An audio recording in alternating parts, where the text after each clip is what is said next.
What's up, guys? Ursa Disc Golf here, and we are going to get into an as last minute as possible 2024 in the bag.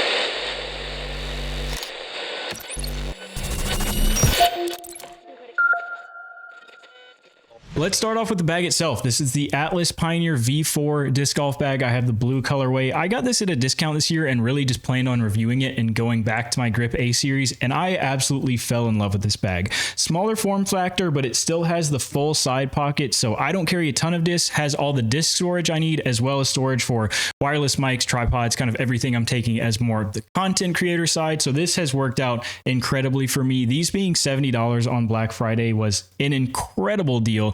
Back up to like 80, 90. I can't exactly remember now what they are, but if you are interested, an affiliate link below. I absolutely love this bag. Other things on the bag, not super essential, but I do have grip enhancers. Prefer the whale sack. I use that pretty often. Then if my hands are super sweaty in the summer, I'll go to the chalk. And then shout out to the 24 tag that I ended up with. Only disappointing because I checked my league rounds on UDisc and my best finish was second. My average was 3.5. Still ended up with the 24 tag. So better luck to me next year. But you guys don't care about any of that. Let's get into the disc. The putter that we landed on for 2024 was the Birdie Disc Golf Supply Marvel. Huge shout out to them. I have the firm plastic in the bag right now. This is what I started with. I absolutely loved the Jake Wolf Whiteout Marvel. Little puddle top and the plastic felt incredible. Then mine disappeared and they are sold out everywhere. So if you have one, hit me up. Birdie has sent me some of the blackout all-weather Marvels. I haven't really tried them yet, so still got the firm in the bag. But again, if you have a whiteout, hit a brother up. Getting into the disc I was throwing in 2024, starting out with the Nexus. Of course, this is my signature disc with NSH custom disc.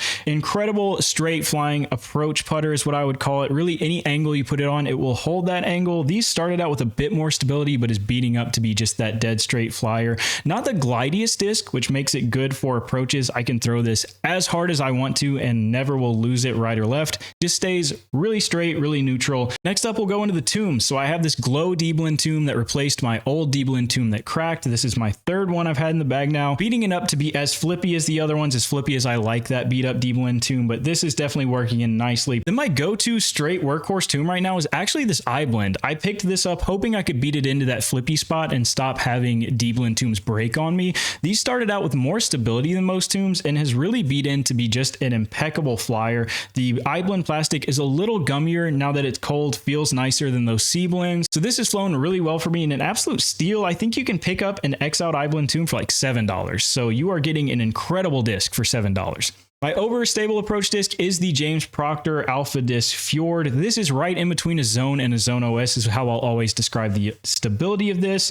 I throw this a ton forehand and backhand, maybe forehand a little bit more. It's got that puddle top on the top of the rim, feels incredible on a forehand grip. Also, their chrome line plastic is just some of my favorite plastic in the game. So if you're looking for something a little bit more stable than that typical Zone Toro overstable approach disc, but not dumb overstable like a Zone OS, definitely try out a Fjord. Getting into the mid-ranges, this is where my bag changed the most this year. I still do have the Hooligan disc flip in my bag. I was experimenting with not having this in the bag this year because I do like to carry discs that are readily available. If you do like the flight of them, you can pick them up. Right now, the flip is not available in this old Lone Star Alpha Flex plastic, but I've been told it's on its way back. But this is a forehand replacement disc, and it's just so much fun to throw. The first time I threw this back in my bag at the end of this year, I hit the top of the basket on the first throw, and I think the flip is just here to stay. Getting into some infinite mid-ranges that don't quite get the same love as the Chariot, I've been loving this concrete Anubis. This is a lot like if my Nexus was a mid-range and it had glide. This will hold whatever line you give it out of your hand, will land pretty flat most of the time, and just very, very workable disc. Next up, I have two Raws as my real workhorse mids. This first one is an old, super beat up C-Blend, so I've beaten most of the finish out of it, but still has all the torque resistance it used to have. I love these for the more convex rim design that really fills up your hand. Definitely feel like I can trust this, throw this as hard as I can, and I won't lose it to the right, and will still have a good,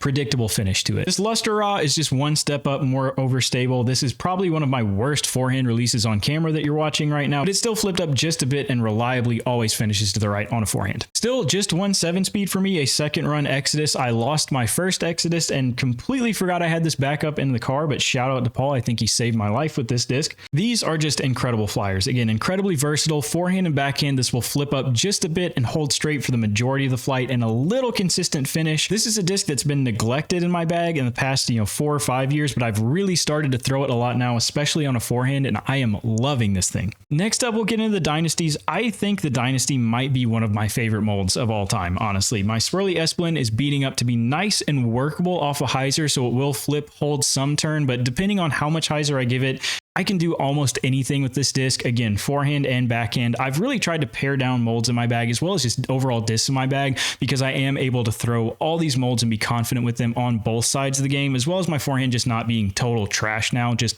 kind of trash. And again, the Halo Dynasty might be one of my favorite discs of all time. I can throw this as hard as I can, both sides, and I know this will give me just a pushing hyzer that's never going to dump. I still get incredible distance and glide with this, but it will work to the left or right depending on the spin I give it. Just an incredible disc. For my overstable 9-speed, I'm carrying this Finish Line Torque with some dumb guy's stamp on it. This may not be quite as overstable as your typical Firebird, but with my forehand lack of power and better angle control, I think this is as overstable as I need, and I've really been enjoying this disc. Finally, getting into distance drivers, this is my super old Super Beatin Iveland Pharaoh. The stamp is almost completely gone from this thing. I usually have to throw this on an ignorant amount of hyzer just to get it to fly, but when we have a tailwind like today, this is absolutely my farthest flyer. The Halo Pharaoh for my arm speed is just a perfect fit. This was by far my best throw of the day. This was just a little over 450. I can work this again on any angle, but I do have to worry about losing this in any sort of wind, or if I throw it a little too flat, it can turn on me.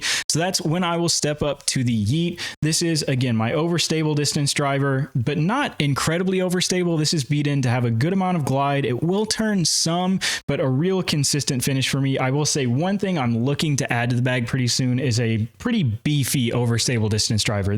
I still like this disc. I want to keep it in my bag because it works really well on a forehand for me, but just not quite that super wind fighter, incredibly overstable disc that I'm looking for anymore. And with that, there is my 2024 in the bag. Again, not carrying a ton of discs right now. If there's any slots you think that I'm missing or discs that you would like me to try out that may fit, again, that overstable distance driver or really any slot in my bag, let me know down below. If you absolutely hate some of these discs and think that I'm stupid for throwing them, also let me know down below. Thank you guys so much for watching. 2024 has been absolutely incredible. We're over 2K subs now. Planning to just keep that momentum going 2025. So thank you guys a ton for supporting the channel. It is super appreciated. Again, shout out to Birdie, Infinite Discs, and SH Custom Discs, all my incredible sponsors. Link in the description to use any of those affiliate links or discount codes. They directly support me and I appreciate it so much. And I really am excited for it to not be this cold anymore. Shout out. See you guys in the next one.